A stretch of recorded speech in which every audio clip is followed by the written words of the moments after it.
Good morning, everybody. It's Zone 7B north of Atlanta, and if you are a subscriber, you are awesome. Welcome back. And if you are new to us, we are a folk rock duo called the Ormewoods. That song you're listening to right now is one of ours. Last year, our gigs got canceled due to COVID, so we put our creative energies into growing food for our family of 4. There's more on that in our channel trailer, so check that out.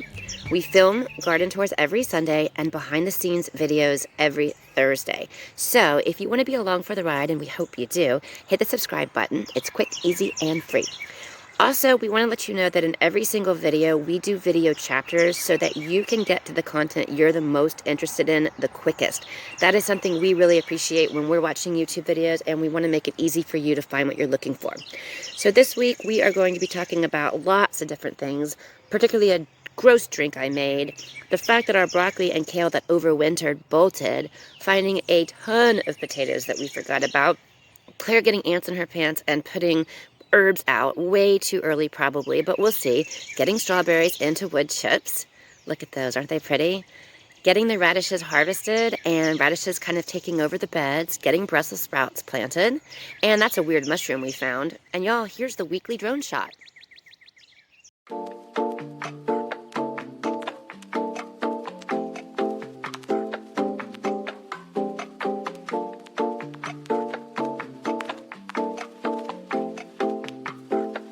피냐 콜라다 acoustic 너의 피부색처럼 drip 지금 내 핸드폰에 비친 네 모습에 나는 drip 나는 drip 피냐 콜라다 acoustic 너의 피부색처럼 drip 지금 내 핸드폰에 비친 네 모습에 나는 drip 나는 trippin' 콜라다 acoustic 너의 피부색처럼 drippin' 지금 내 핸드폰에 비친 네 모습에 나는 drippin'.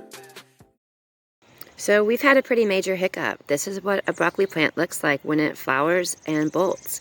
And we didn't lose one, we lost 2.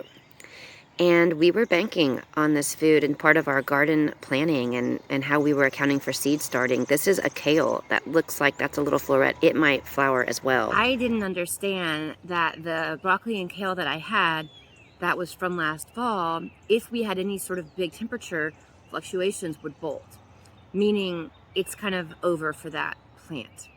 And of course, I live north of Atlanta. We have all kinds of crazy weather in March, like major crazy weather. So if I had realized that, I think that I would have gotten some seedlings in the ground. With broccoli, let's be honest, I think I've got at this point like 20 broccoli seedlings. So I did okay with broccoli. But with kale, I didn't start a single kale seedling because we don't eat a ton of kale.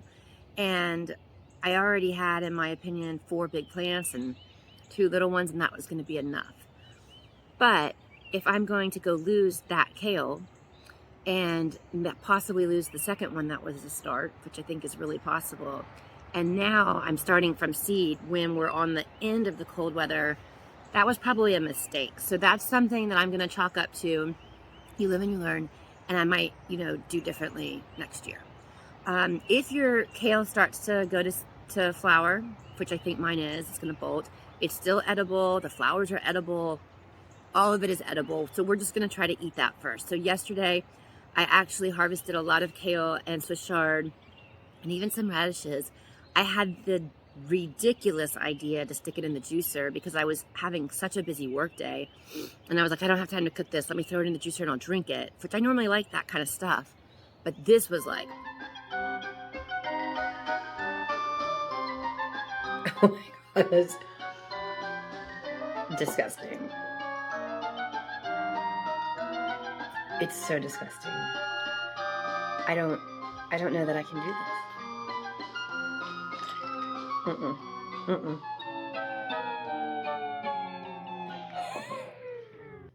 So I've got these Brussels sprout seedlings that I need to get in because they're looking like maybe they're a little bit nutrient deficient and they can handle the colder temperatures. So I want to go ahead and do that. But we're struggling with the pests and we're organic gardening. So I'm going to put these seedlings over here right next to where there's a little empty space from radishes I've harvested next to the garlic.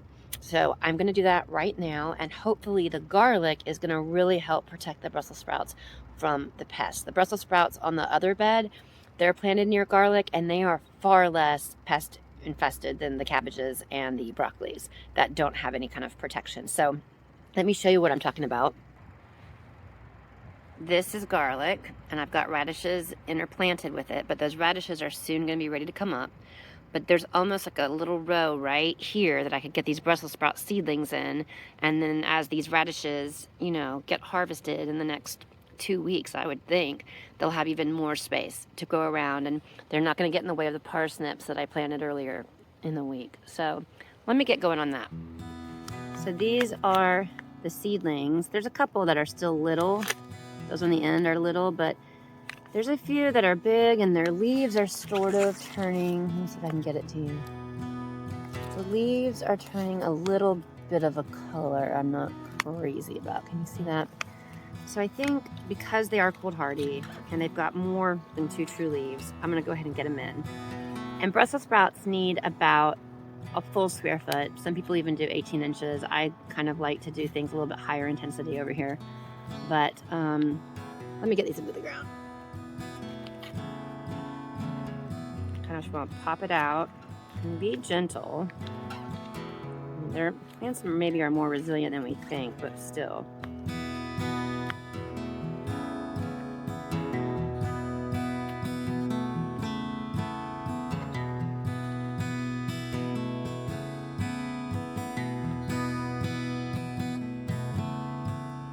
So there's my seedling, that little root. Don got me this cool tool. It has a little grid, and it helps you with your square foot gardening spacing, but it also has this little tool that has a 1 inch, 2 inch, 3 inch. You can just poke it down. So I find this very helpful. And so I am wanting to go about 4 inches away from the edge of my raised bed. I'm going to drop this bad boy in the hole.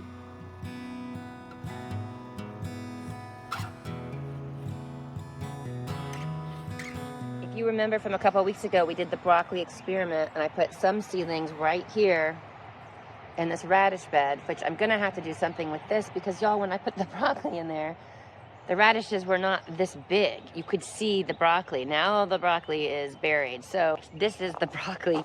If you watch that video, right down in there is that first broccoli seedling, and you can see it's not looking so hot. These are the broccolis that I left out. Quite frankly, I don't think they're looking that hot either. So I do need to find a place for these. But I don't know that I want their place to be here in this bed where that big patch of the big broccoli was, because I think they're just planted too close together, and they're heavy feeders, and I just don't think that's right. I'm almost thinking, you guys, look at the sunrise. The sun is rising. Let's see if I can get it for you.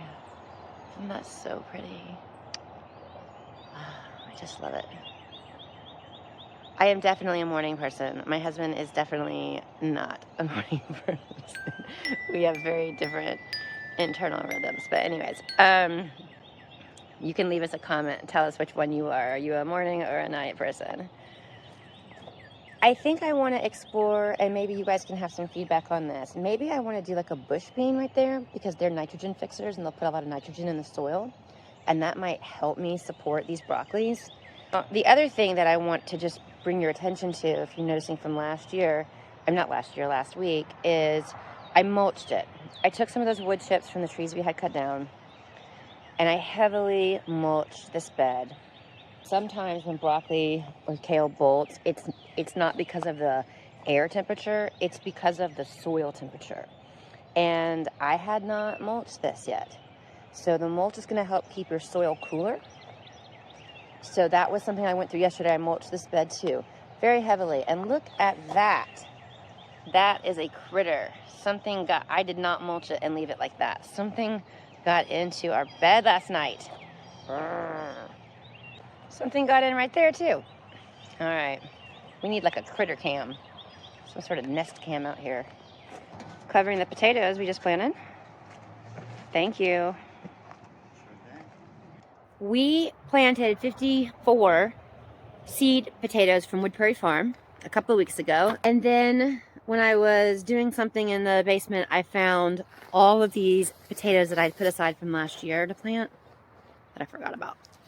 So these are all russets, and I've already planted the red potatoes that I found. So we're planting them just for you to get a sense of where they are in the garden right here on this front edge.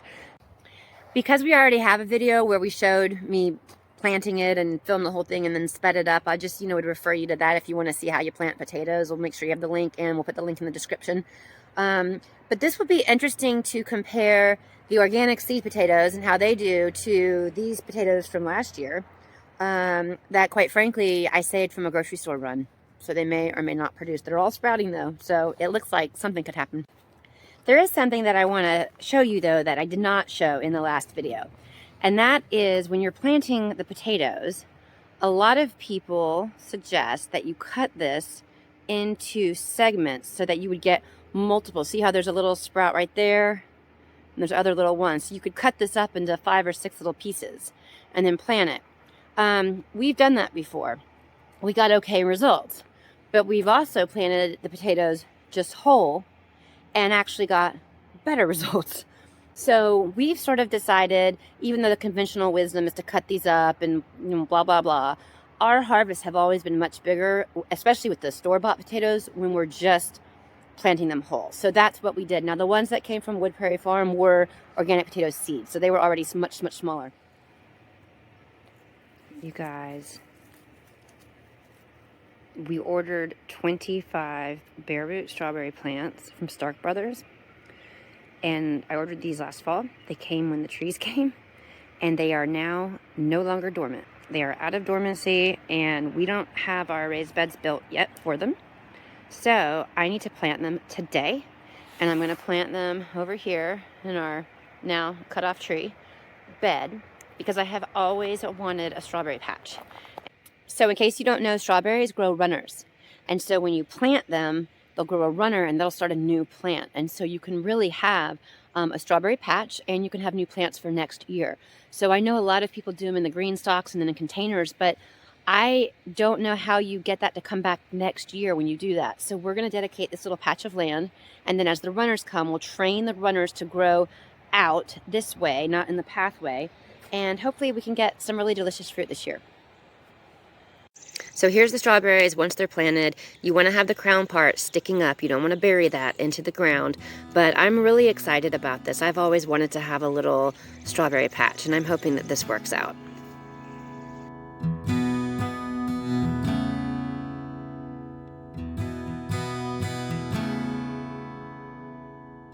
I know this is a risk, so I get it.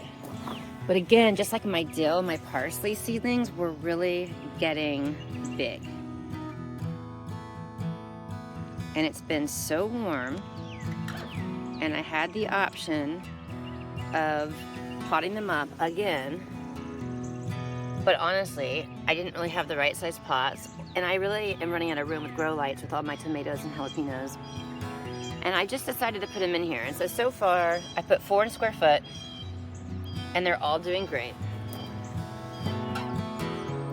So I guess the last thing that I want to show you with the garden tour, how pretty are those daffodils just back there, that first little pop of color, are these radishes. These are Daikon radishes, and I've never grown them before. And I grew them as a ground cover, just so that we didn't have a lot of weeds coming out of this bed over the winter. But at this point, I'm kind of committed to them, and I want to see what they look like. I like daikon radish when I go to Japanese restaurants, and we like things that are pickled. So I think this is actually a food that we might enjoy. So I don't want to just pull it up and treat it like it was solely a cover crop. I may need to pull a few up to protect those broccoli seedlings or relocate those seedlings. But this has grown a tremendous amount in just the last 2 weeks. I mean, honestly, it's getting really tall. They're doing great. And then this is garlic. Got lots and lots of garlic coming up. So I think that's kind of the tour. That's kind of tour for this second weekend in March. Hey guys, we've got a new single out. It's called Right Here. And if you go to our website, www.theormewoods.com, link in description, you can give us your email and we'll send you a free download of it. Thanks so much for supporting us. We're so glad you're here, and let's grow together. Out there, where the green grass grows, where lovers kiss and water flows, where flowers bloom.